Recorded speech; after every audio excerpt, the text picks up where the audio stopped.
Let's talk toys here on the Spectre Creative channel. I'm Scott Toy Guru Neitlich, and today we are discussing animated figures based on animation.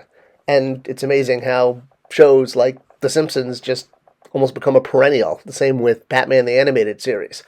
Animated figures are very popular, especially with kids, because it's like taking the show and turning it to life.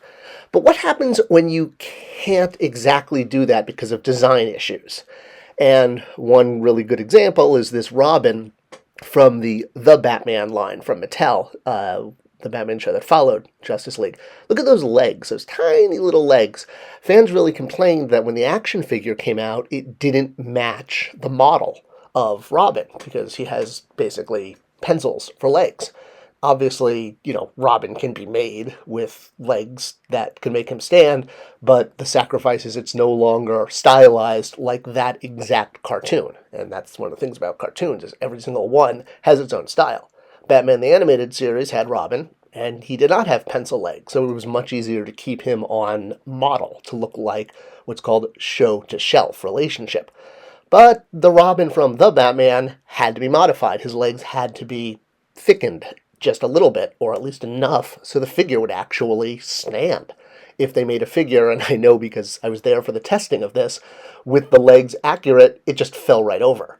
So it was really funny. We were like, well, I guess we're not going for show accurate here. And basically, that was the issue. The other one that I have with animated figures is how to incorporate the articulation. Because, well, it tends to really show.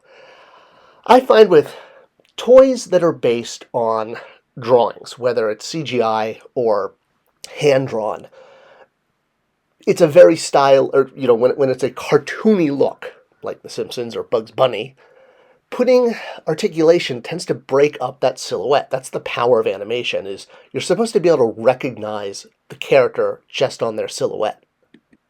Right? So if you look at something like this, you can probably tell me who every single one of these characters are without any color or definition. Well, when you start to break that up with articulation, it takes away from that core element of animation and cartoon animation, because obviously you can have more realistic animation.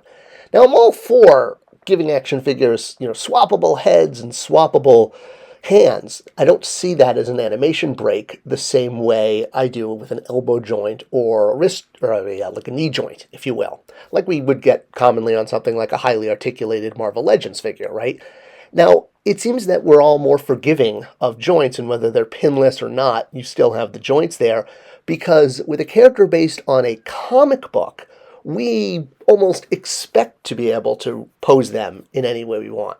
Yet, as comic book characters are done as cartoons, and then toys of those cartoons, we seem to be more accepting of less articulation because you want to preserve the specific style of that show. This is something and an expectation that doesn't happen with comic book-based toys. With these, it's the opposite, where we're expecting even more articulation because it gives us a sense of control. We can pose the character however we want, and with whoever we want, to recreate whatever scene we want on our desk. Or if we're a child, we're actually playing with these, hopefully. But I'm addressing adult collectors on this channel, and we all know what we do with toys. Put them on shelves.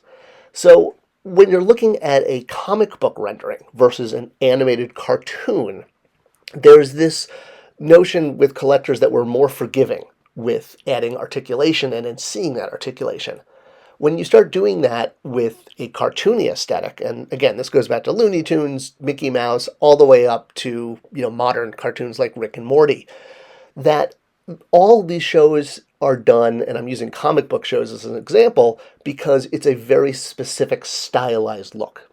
They often take the cartoon or comic book version and simplify it because you're drawing it by hand, and so you can't add all the details and have to have a, more clear version, versus in live action, you actually go for more details and even an overabundance of realism. So that's kind of the full spectrum: animated, comic book, movie. Now, we can have non-articulated figures based on comic books. These are just statues. Whether they're made of plastic or resin, it's a statue. And does it take the place of an articulated action figure? Not if you want to articulate it, but if it's in the perfect pose, hey, you're good to go. For me, I would rather have a the figure articulated. But what about those cartoon figures that I have so much trouble with adding the articulation to because of the cuts? How do you solve this? Well, there's kind of an inherent solution that's right in front of us that's been around for a long time. Animated figures make really great PVC figures. So when you have a figure that has heavy, stylized look like spindly legs, you can still make it as a PVC figure. In fact, that's what PVC figures do, is they express kind of an animated motion. They're usually posed, in motion. It's almost a perfect match for animation as a medium. While you can have PVC figures for live action and comic books, you'll note that when you have a PVC, you can also have all of those facial expressions. That's not as big with live action or in comic books. Yeah, you might want an alternate head, maybe a grunting versus a happy look, but with animation, it's all in the facial expression.